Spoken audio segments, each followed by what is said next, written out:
Imagine being aboard a merchant ship in the middle of the North Atlantic, in the midst of World War II, with icy water lapping against the hull, the wind howling through the metal structures, and knowing that down below, in the dark and silent depths, a German submarine might be waiting for the perfect moment to fire its torpedoes. This was the terrifying reality for thousands of Allied sailors between 1940 and 1945. German U-boats were deadly ghosts of the oceans, war machines designed for a single purpose: to sink anything carrying vital supplies to England and the Allied forces. Every voyage across the Atlantic was a gamble with death. But in the story I'm going to tell today, an ordinary man, a simple ship's cook, had an idea that seemed completely crazy, almost ridiculous at first glance, but which became one of the most ingenious and improvised survival tactics of naval warfare. An idea involving something we all have in our kitchens: oil. Ordinary cooking oil. And this simple idea managed to do something extraordinary. It confused and blocked the sophisticated sonar systems of German submarines for hours, saving lives and precious cargo. Before we continue, if you're enjoying this incredible story, subscribe to the channel and leave a comment telling us what time you're watching this video. Let's go. To fully understand what happened, we first need to delve into the context of the Battle of the Atlantic, which was the longest and most continuous confrontation of the entire Second World War. It literally began on the first day of the war, when a German U-boat torpedoed the British transatlantic liner Athenia in September 1939, killing over 100 people, including civilians. And this battle would only end in May 1945, days before the German surrender. For almost 6 years, the oceans were transformed into invisible battlefields, where convoys of Allied merchant ships attempted to cross the Atlantic transporting food, fuel, weapons, aircraft, tanks, troops, everything necessary to keep England alive and fighting, and later to sustain the invasion of Europe. On the other side, the German Kriegsmarine, especially its fleet of U-boats commanded by Admiral Karl Donitz, was determined to strangle these supply routes. Donitz firmly believed in the strategy he called Tonnagekrieg, tonnage war, where the objective was to sink Allied ships faster than they could be built.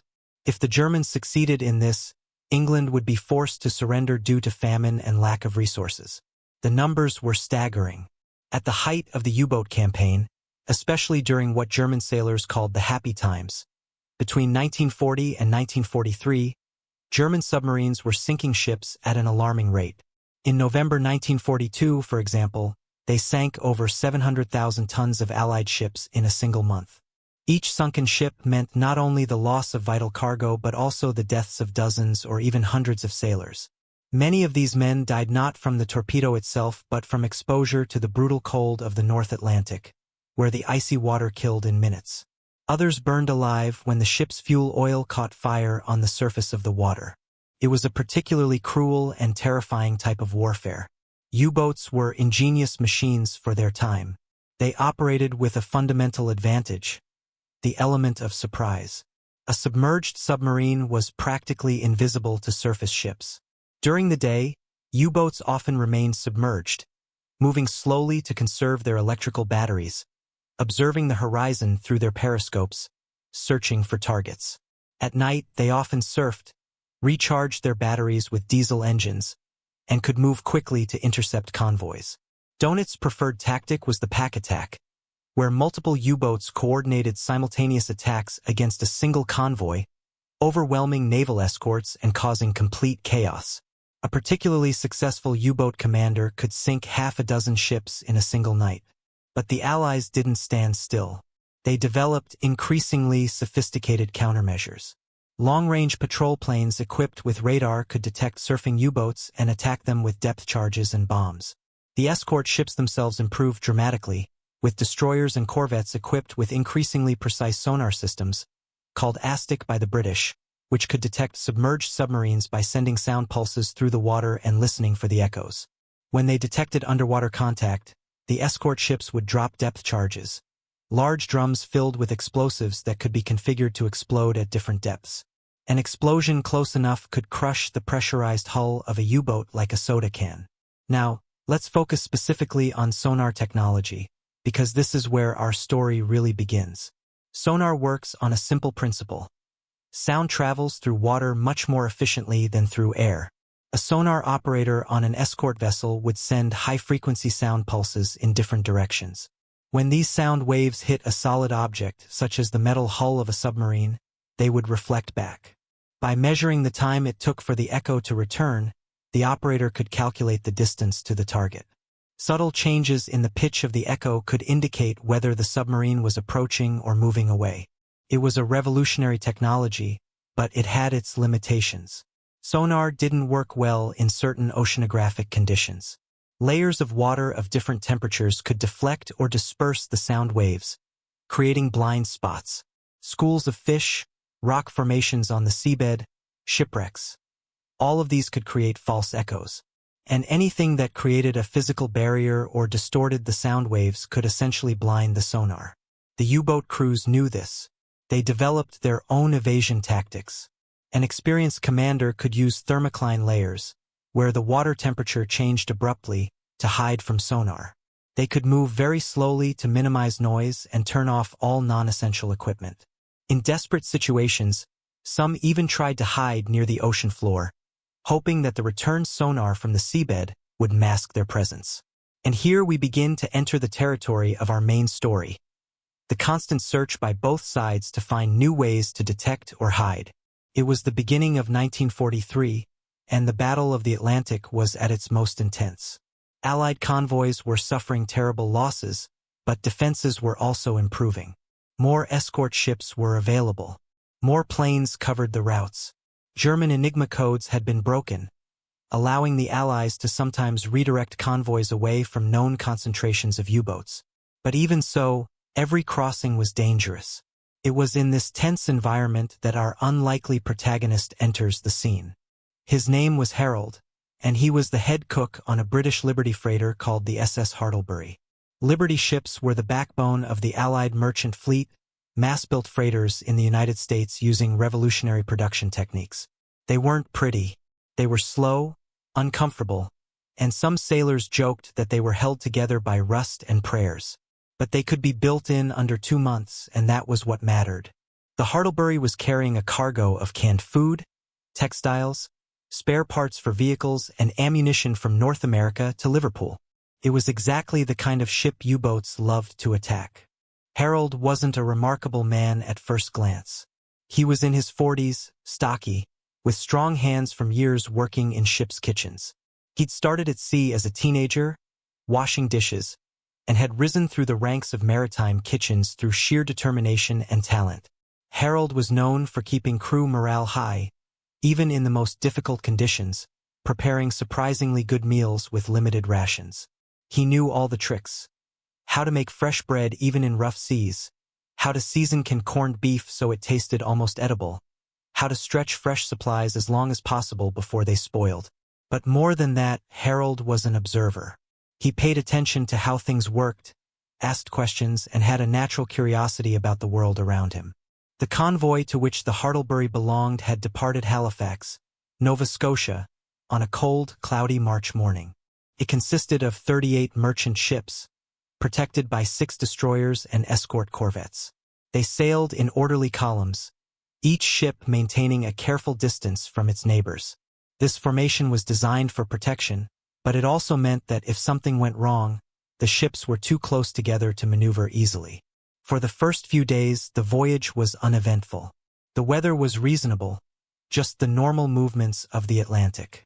Harold worked in his cramped galley, swaying with the ship's movements, preparing porridge in the morning, stew and bread for lunch, and something resembling a roast in the evening. He talked to the crew, listened to their concerns, their stories. Many of them were young men on their first transatlantic crossing. Harold tried to reassure them with stories of previous voyages, although he himself had seen 3 ships sunk in earlier convoys. On the 5th day, things changed. One of the lookouts spotted the trail of a torpedo that passed dangerously close to the bow of one of the ships in the outer column. Immediately, the escort ships rushed into position, their sonars scanning the water, launching patterns of depth charges. The water exploded in enormous white columns. The train executed an emergency maneuver, changing course. But no one knew for sure if they had hit the U-boat or if it had escaped.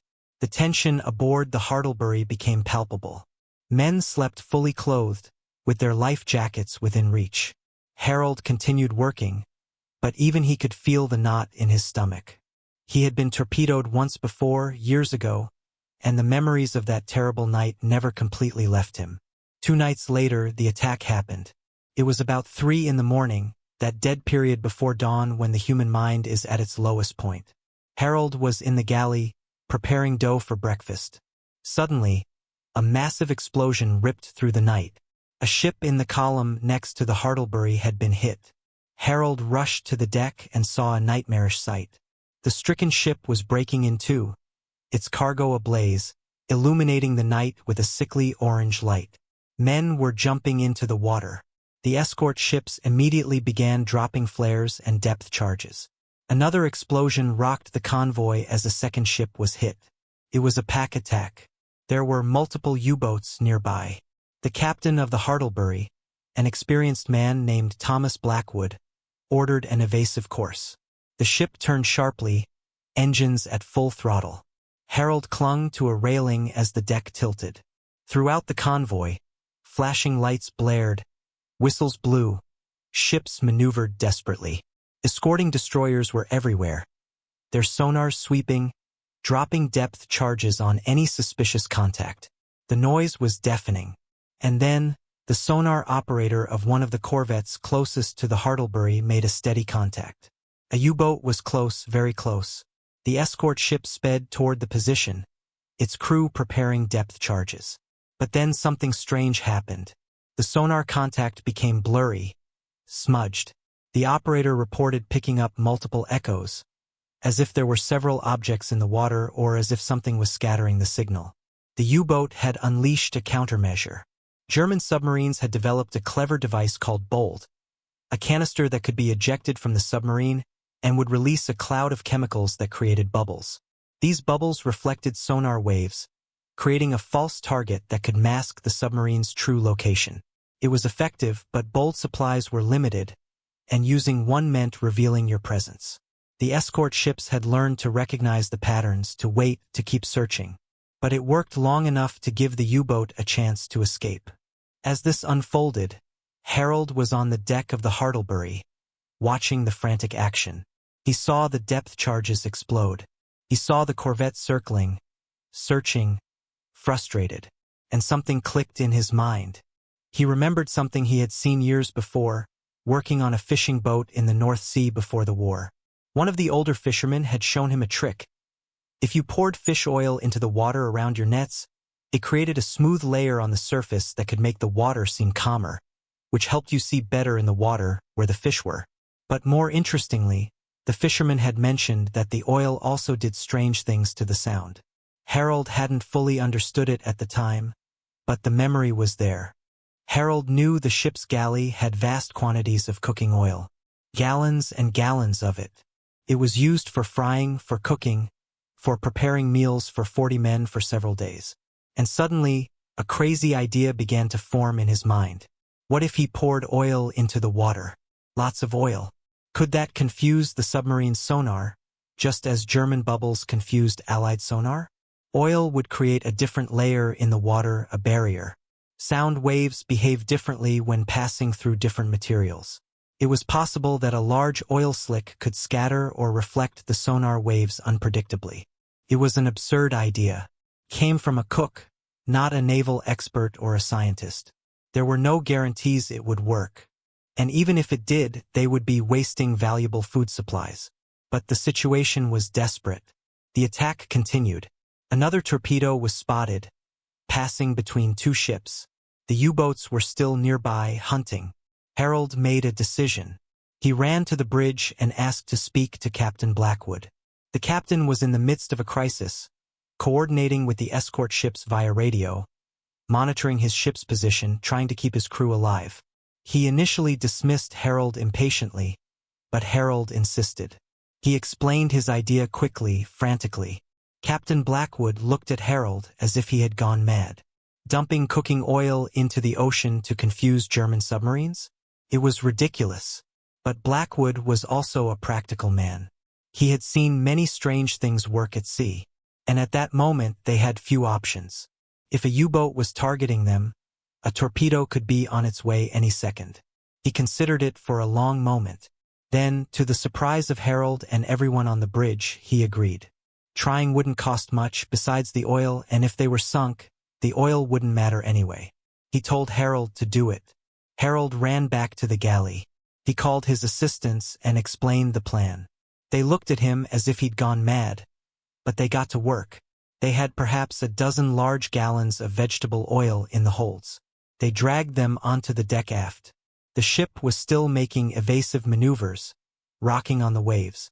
Harold and his men began pouring the oil from the stern, gallon after gallon, spilling the golden, viscous liquid into the dark Atlantic water. The oil spread, creating a long, shimmering trail in the water behind the ship, reflecting the faint light of the flares still burning in the sky. What Harold didn't know, what no one aboard the Hartlebury knew at that moment, was that down below, about 50 meters deep, was the U-452, commanded by a young captain lieutenant named Werner Schultz. The U-452 had been pursuing the convoy for hours. Schultz had already successfully fired 2 torpedoes, sinking 2 merchant ships. He was now tracking the Hartlebury, waiting for the perfect moment to fire again. His hydrophone operator was listening to the sounds of the ship's engines on the surface above, tracking its course. The U-boat crew was tense, excited, prepared. One more hit and it would be a very successful night. But then, something strange began to happen. The hydrophone operator suddenly reported that the sounds were becoming distorted, confused. It was as if multiple sound sources had appeared. The sounds of the Hartlebury's engines, which had been clear and distinct, were now muffled, echoing, reverberating in strange ways. Schultz ordered the equipment checked. The technicians quickly examined the hydrophones, but everything seemed to be working correctly. The problem was in the water, not in their equipment. Schultz was frustrated. He had a perfectly aligned target, but now he couldn't get a clear reading. If he fired a torpedo without precise acoustic data, he would probably miss, wasting one of his precious weapons and definitively revealing his position. He decided to wait, hoping the confusion would dissipate. But it didn't. In fact, it got worse. The oil slick that the Hartlebury had created was spreading, forming a large layer on the ocean's surface. That layer of oil was doing exactly what Harold had expected. It was acting as an acoustic barrier. When the sound waves from the U-boat's hydrophones hit the oil layer below, they were partly reflected and partly refracted, creating complex interference patterns. The oil had a different density than seawater, and that difference was enough to scatter the sound waves. It was like trying to hear through a curtain of noise. Each part of the oil layer reflected sound slightly differently, creating a chaotic cacophony of echoes. Schultz waited for 10 minutes, then 20, then 30. His window of opportunity was closing. The other ships in the convoy were pulling away. The escort ships were still active, searching, dangerous. He couldn't risk remaining in the area much longer. Reluctantly, he ordered them to move away, abandoning the pursuit of the Hartlebury. U-452 slinked away, searching for easier targets elsewhere in the convoy, but the confusion it had experienced had cost valuable time and perhaps another life. Meanwhile, aboard the Hartlebury, no one knew they had escaped an attack. Harold and his men returned to the galley, exhausted and covered in oil. The attack on the convoy eventually subsided as dawn approached. The U-boats retreated to deeper waters, and the escort ships reorganized the convoy. 2 ships had been lost with many lives, but the Hartlebury survived. Captain Blackwood thanked Harold politely, but it wasn't clear if the oil had made any difference. It might have just been luck. But the story doesn't end there. Days later, when the convoy finally reached Liverpool, the usual debriefings took place. Naval intelligence officers interviewed the captains of the escort ships, gathering information about the attack, U-boat tactics, anything that could help in future defenses. One of the intelligence officers was intrigued by a detail in one of the reports. One of the sonar operators on one of the corvettes had noticed something strange. He had detected what appeared to be a U-boat contact, but then the contact had become too confused to track, and at the same time they noticed a large oil slick on the surface near the Hartlebury. The intelligence officer, a commander named Philip Stewart, decided to investigate. He interviewed Captain Blackwood and was surprised to hear about Harold's actions. Stewart was a man with a background in physics before the war. He immediately recognized the potential of what Harold had done, probably by accident. Layers of oil changing the acoustic properties of water wasn't just crazy theory, it was a real possibility. He wrote a detailed report recommending formal tests. Surprisingly, his recommendations were taken seriously. The Royal Navy was desperate for any advantage against U-boats and was willing to experiment with unconventional ideas. They were already using all sorts of unorthodox tactics. Decoy ships disguised as vulnerable but secretly armed merchant vessels, makeshift escort carriers, even false radio messages to deceive German interceptors. A small test program was established at a naval base in Scotland. They used Allied submarines as test targets and attempted to recreate the conditions Harold had accidentally created. They found he was right. Large quantities of oil spilled into the water created a layer that significantly dispersed sonar waves.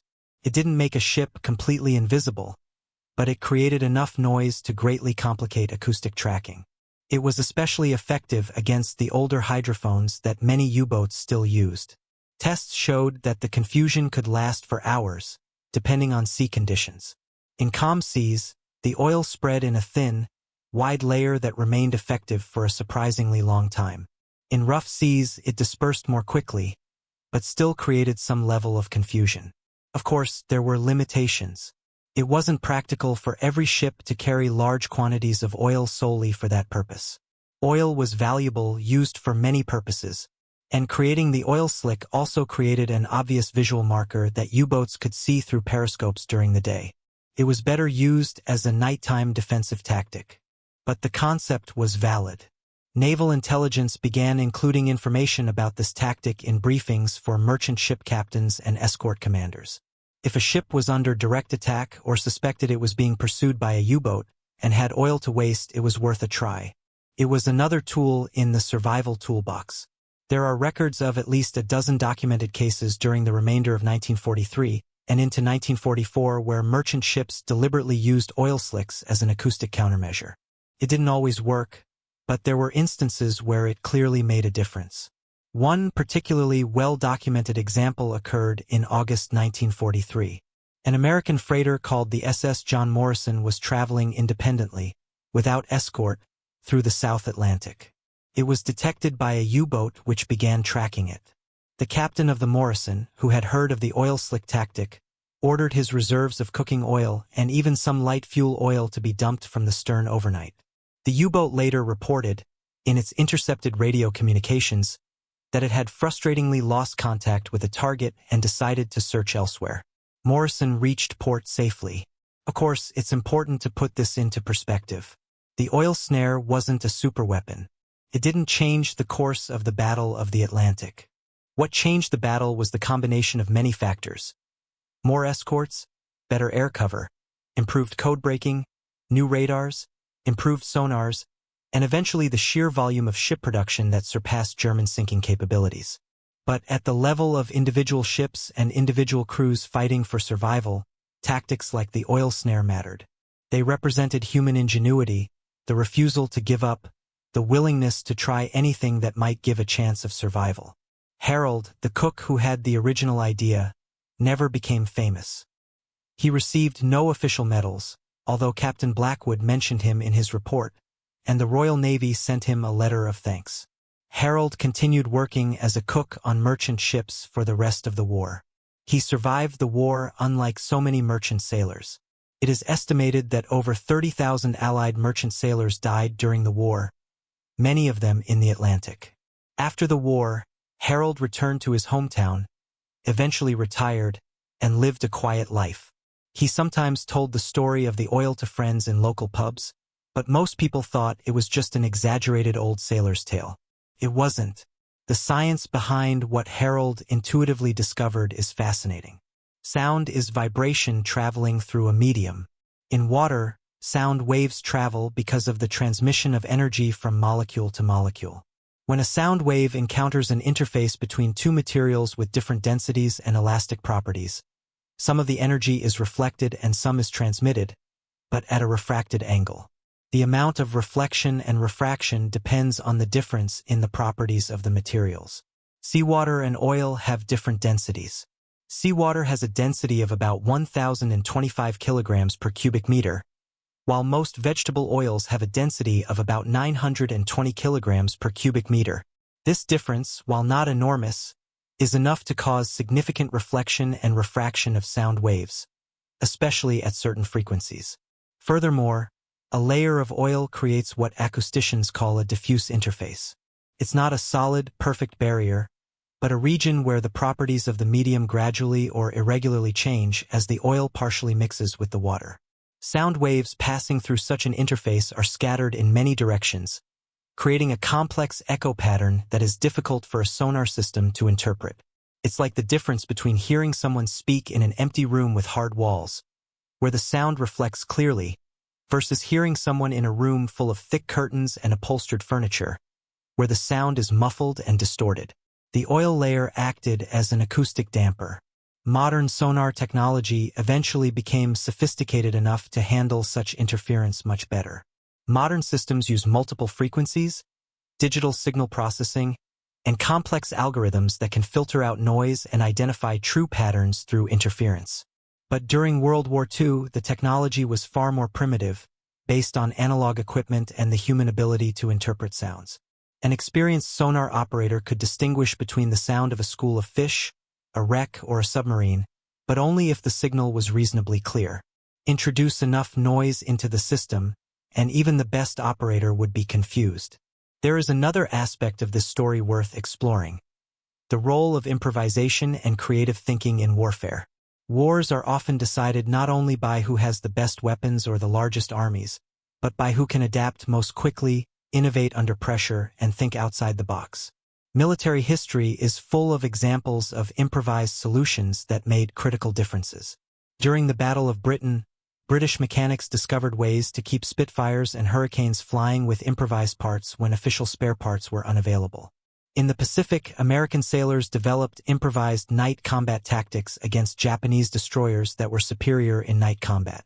On the Eastern Front, Soviet soldiers learned to use improvised fuel bottles, which became known as Molotov cocktails, against vastly superior German tanks. Harold's story fits this pattern. He wasn't a naval engineer or an acoustic scientist. He was a cook who paid attention, who remembered things he'd seen, who was willing to suggest something that might seem ridiculous but could work. And this leads us to a deeper question about innovation. Some of the best ideas come from unexpected places. People who aren't experts in a field sometimes see solutions that experts miss because they aren't bound by conventional assumptions about how things should be done. In the modern corporate world, this is sometimes called lateral thinking. During the war, it was simply called doing what you had to do to survive. Let's go back a bit and talk more about the broader context of anti-submarine warfare and how it evolved. At the start of the war, the Allies were desperately unprepared for the challenge of the U-boats. The Royal Navy had neglected anti-submarine warfare during the interwar years, assuming that the sonar developed at the end of the First World War would suffice. They were wrong. German submarines were far more advanced than the submarines of the First World War, faster, with greater range and better torpedoes. And Dönitz was a brilliant strategist who understood how to use his submarines in coordination, not as lone hunters, but as packs of wolves working together. The early years of the war were terrifying for merchant mariners. In 1940, after the fall of France, U-boats gained access to ports on the French Atlantic coast, drastically reducing their transit time to hunting grounds and increasing their patrol time. In 1941, the U-boat campaign intensified. In 1942, especially after the United States entered the war, U-boats operated along the American East Coast in a campaign called Operation Drumbeat, sinking hundreds of ships, many visible from the shore. The American coastal lights were not initially extinguished, silhouetted the ships against the light, making them easy targets. It was a period that U-boat commanders called their second happy time. But gradually the tide turned. The United States' entry into the war brought enormous resources. The Americans began producing Liberty ships in unbelievable numbers. One shipyard set a record for building a complete Liberty ship, from keel to launch, in less than 5 days, although the average time was about 42 days. This was revolutionary. Meanwhile, more specialized escort ships were being built. The British developed the Flower-class corvettes, small and uncomfortable, but effective submarine hunters. The Americans built escort destroyers en masse. Escort aircraft carriers, converted from merchant hulls, provided crucial air cover in the middle of the Atlantic, where land-based aircraft could not reach. Technology also improved dramatically. New radar systems could detect U-boats surfing at night or in bad weather, denying them the cover of darkness. Improved depth charges, including the Hedgehog mortar which fired projectiles ahead of the attacking ship, allowed for more effective attacks. And crucially, the British broke the German Enigma naval codes. This allowed the Allies to read U-boat communications, discover where the packs were concentrating, and redirect trains. It was a massive advantage, although it had to be used carefully so that the Germans wouldn't realize their codes were compromised. In May 1943, U-boat losses increased dramatically. Dönitz was forced to temporarily withdraw his submarines from the North Atlantic, recognizing that the losses had become unsustainable. This was the turning point of the Battle of the Atlantic. Although U-boats continued to operate and sink ships until the end of the war, they never regained the advantage. Transatlantic supply routes remained open, allowing the buildup of Allied forces in England that would eventually launch the D-Day invasion in June 1944. But let's think about the individuals in this grand story. For every statistic, every sunken ship or destroyed U-boat, there were dozens or hundreds of human lives. Merchant sailors who knew that each voyage could be their last, but who kept sailing because the cargo had to get through. U-boat crews, many of them very young men, living in claustrophobic conditions inside metal tubes moving through hostile oceans, knowing that if something went wrong, if their submarine was hit, they would drown or be crushed in the darkness. The mortality rate among U-boat crews was one of the highest of any military service during the war.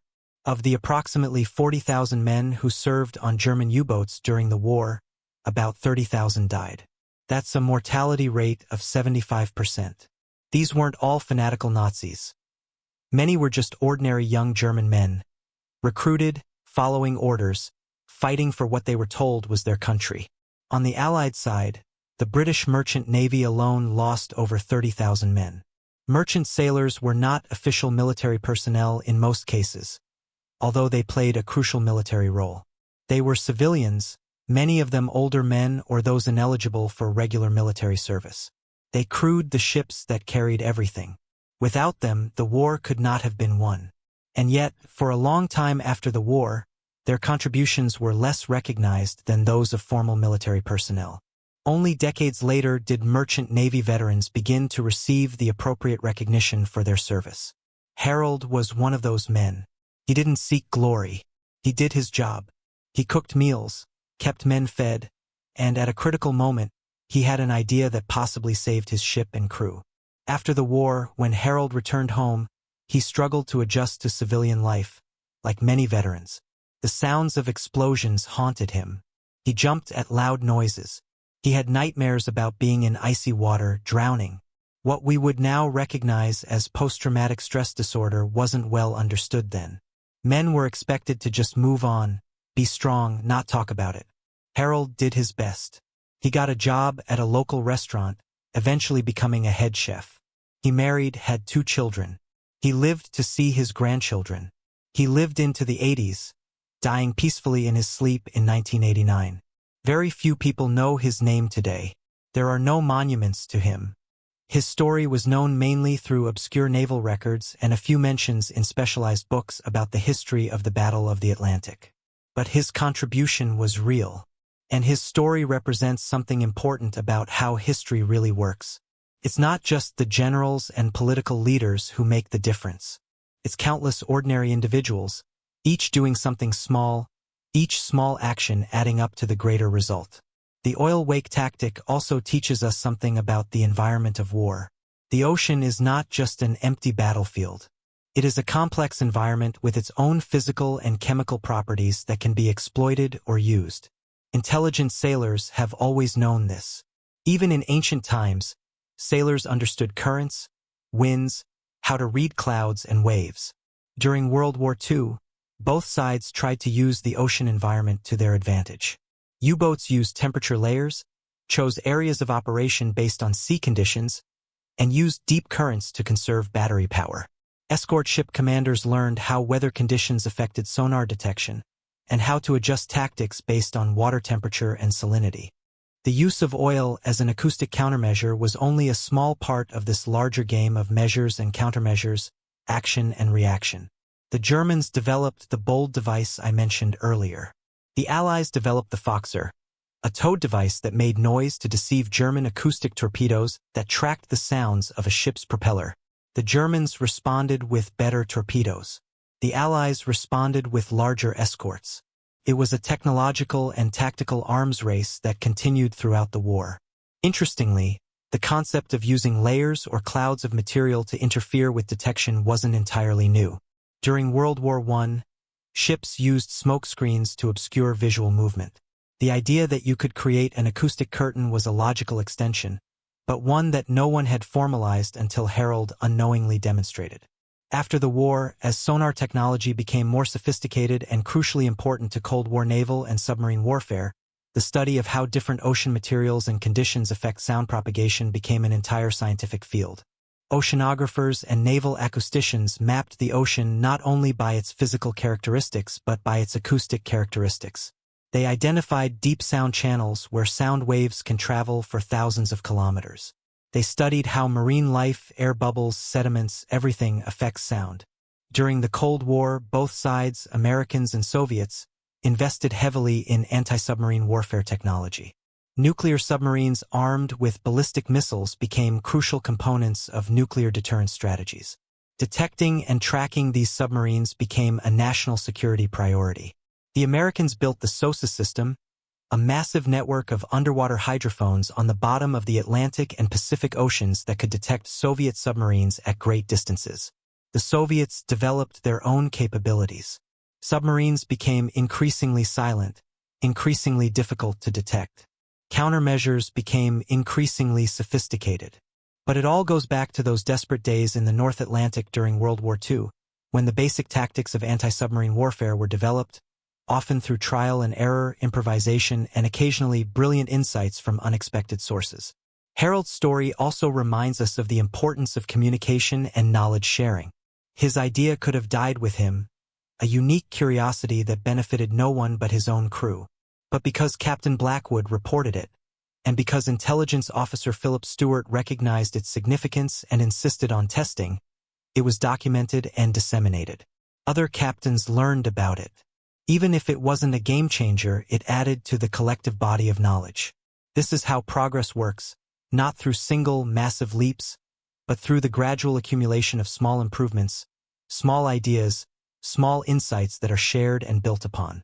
Now, let me talk a little more about life aboard these ships, because it's important to understand the context in which Harold and men like him operated. A merchant ship in wartime was not comfortable. Accommodations were cramped, often dirty. Rats were a common problem. The food was often monotonous, based on rations and canned supplies, although a good cook like Harold could work wonders even with limited ingredients. The work was hard, especially in bad weather when the ship pitched and rolled violently.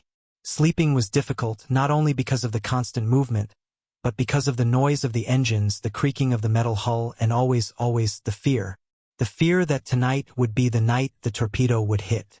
Many sailors developed routines and superstitions to cope with stress. Some carried lucky charms.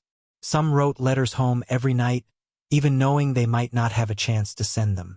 Some found comfort in religion, praying before each watch. Others tried not to think about it, keeping busy with work, card games, reading old, well-worn books that circulated among the crew. Humor was important. Jokes, stories, complaints about the food or the weather. All of this helped maintain sanity. And camaraderie was crucial. You lived with these men in adjacent quarters for weeks or months. You depended on them and they depended on you. Bonds formed aboard wartime ships often lasted a lifetime. Harold was known for being a focal point for this camaraderie. His kitchen was a place where men off duty could gather, have coffee, and chat. Harold listened to their concerns, offered advice when asked, and kept their secrets. He was almost like an unofficial advisor to the crew. That was another reason why he was respected. It wasn't just his culinary skills or his brilliant idea with the oil. It was his humanity, his empathy, his ability to make other men feel a little less alone and scared in terrifying circumstances. Let's also consider the psychological impact of U-boat attacks. Imagine this: you're in your bunk trying to sleep. The ship rocks gently. The engines hum. Suddenly, a massive explosion. The entire ship shakes. You're thrown from your bunk. The lights go out. You hear metal creaking, water rushing. Sirens blare. Men scream. You have seconds to grab your life jacket and get to your lifeboat station. But perhaps the explosion has damaged the ship so severely that it's already sinking. Perhaps your route to the deck is blocked. Perhaps you can't get your lifeboats ashore. And even if you do, you're now in a small lifeboat in the North Atlantic, where the water is only a few degrees above freezing. You have minutes, maybe half an hour if you're lucky, before hypothermia kills you. And if there's fire in the water from burning fuel oil, your options are even worse. Some men survived multiple sinkings. Imagine the courage it took to return to sea after being torpedoed once, and then do it again. But they did. Out of duty, out of economic necessity for their families, out of a sense of responsibility to their comrades and to the war effort. Harold survived his previous encounter with a torpedo before the war, when a ship he was on suffered a collision that caused an explosion. He knew what could happen, but he kept sailing. When the war began, he could have sought work on land. He had skills that would be valuable anywhere, but he chose to stay at sea. Why did men like Harold make those choices? It's not easy to answer. Part of it was practical. Wartime merchant marine wages were relatively good because of the risk. Part of it was professional pride. Men who had dedicated their lives to the sea didn't want to give it up. Part of it was a sense of duty, a feeling that everyone had to contribute to winning the war. And part, perhaps, was something deeper, a need to be where the action was, to be tested, to prove something to themselves. Different men had different motivations, and most probably had a mixture of all these things. The Battle of the Atlantic produced heroes of all kinds. Escort commanders who bravely pursued U-boats against terrible odds. Pilots who flew long patrols over empty oceans searching for submarines. Shipbuilders who worked 24-hour shifts to build ships faster. Codebreakers who worked tirelessly at Bletchley Park to decipher German messages. And ordinary people like Harold, who did their jobs, looked after their comrades, and occasionally had a moment of inspiration that made a difference. We must also not forget the international dimension of this struggle. Merchant ships came from many nations. British, American, Canadian, Norwegian, Dutch, Greek, Polish, and many others. Many sailors came from countries occupied by the Germans, fighting to liberate their homelands. Crews were often multinational, men of different backgrounds working together for common survival. Escorts were also multinational. The Royal Canadian Navy grew massively during the war and played a crucial role in protecting convoys. The U.S. Coast Guard operated escorts. Ships from many nations worked together. This international cooperation, though not always smooth, was essential for victory, and it built relationships that would last long after the war. NATO, the North Atlantic military alliance formed after the war, had its roots in this wartime cooperation. Sailors who fought together against U-boats forged bonds that transcended nationality. After the war, there were regular veterans reunions from both sides. Former enemies met, shared stories, sometimes even discovering they had been in specific battles against each other. There was mutual respect among sailors who had faced the same dangers, even from opposing sides.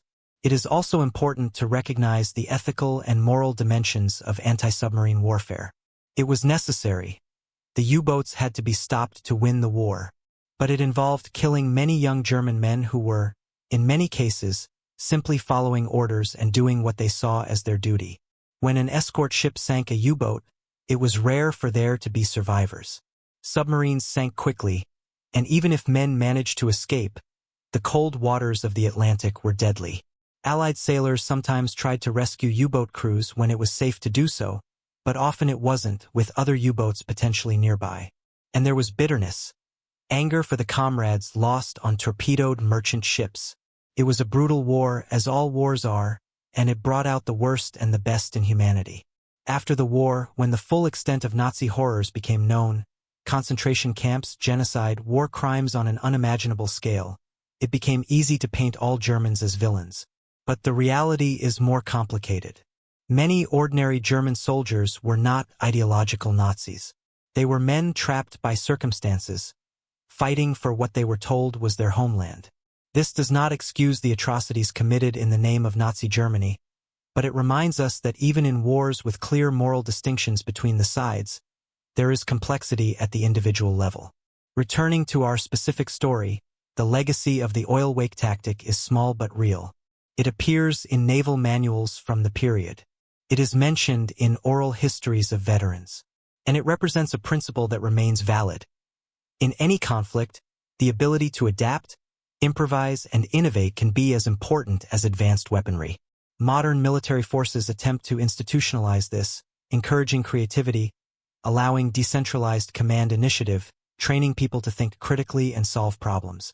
But there is never a substitute for individual human ingenuity applied to specific circumstances. Harold didn't invent a marvelous weapon. He had a simple idea at the right time that exploited the physical properties of the ocean in a way no one had formally thought of before.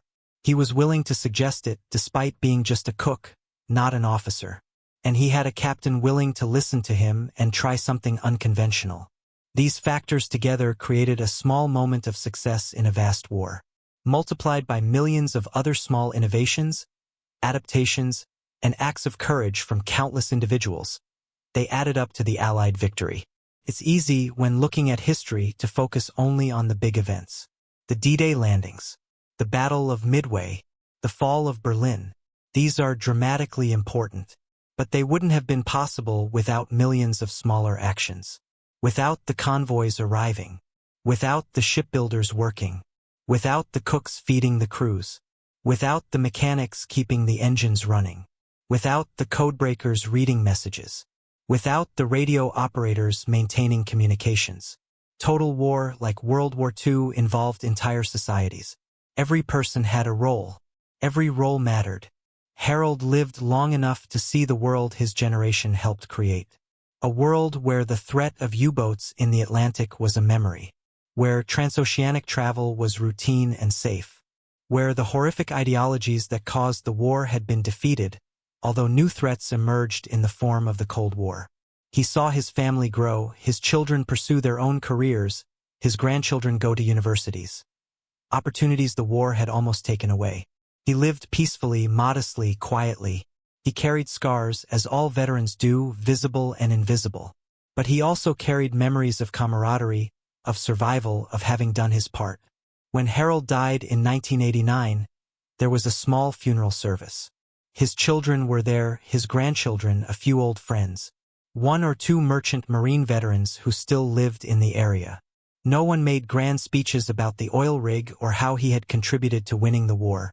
But his children told stories about him, about his good humor, his cooking, his quiet love for his family. One of the grandchildren read a poem.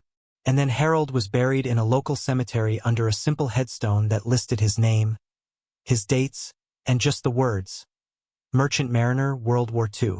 A small acknowledgement for a life that touched so many others, that contributed in big and small ways to something greater than himself. That's the point, really. Most people who make a difference in the world don't receive public recognition. There are no statues erected, books written, or films made. They simply live their lives, do their jobs, face challenges, find solutions, care for others, and move on. But their actions become woven into the fabric of history. They matter. Did Harold's oil slick save his ship? Maybe yes, maybe it helped. Did it save other ships when other captains tried? Possibly. How many lives were saved by this simple idea? There's no way to know. But it was more than 0. And that's significant. Reflecting on this story, there are several lessons we can draw that are still relevant today. First, the importance of listening to ideas from unexpected places. If Captain Blackwood had dismissed Harold immediately, nothing would have happened. But he was open, in desperate circumstances, to trying something unconventional. Modern organizations, whether businesses, militaries, or governments, often struggle with this. Hierarchies can stifle creativity. Expertise can create blind spots. Sometimes the best solutions come from outsiders or from people at the base of the organization who see things that managers don't. Second, the value of observation and memory. Harold remembered something he had seen years before, a seemingly unimportant observation about how oil affected water. He made the mental connection to a completely different problem. This kind of associative thinking, linking disparate ideas, is at the heart of creativity. It's how many innovations happen, not through linear reasoning, but through intuitive leaps that connect seemingly unrelated things. Third, the importance of contextual knowledge. Harold understood the sea. He understood ships. He had heard enough discussions about sonar and U-boats to understand the basic problem. Even though he wasn't a technical expert, he had enough knowledge to see a potential solution. This suggests that broad education, exposure to different fields, and general curiosity are valuable. You never know when knowledge from one area will be useful in a completely different one. Fourth, courage to act under uncertainty. Harold wasn't sure if his idea would work. He probably doubted himself, but he proposed it anyway, and then he executed it, even without knowing if it would make a difference. In our modern age of data analysis and careful planning, there are still times when you have to act with incomplete information, make your best guess, and see what happens. Paralysis by overanalysis can be as dangerous as reckless action. Fifth, and perhaps most importantly, the dignity of ordinary work and ordinary people. Harold was a cook. In the hierarchy of a ship, it wasn't a glamorous position. But he did his job well, took care of the people around him, and when the moment arose, he contributed in an unexpected way. Every person has value. Every job done well is worthy of respect.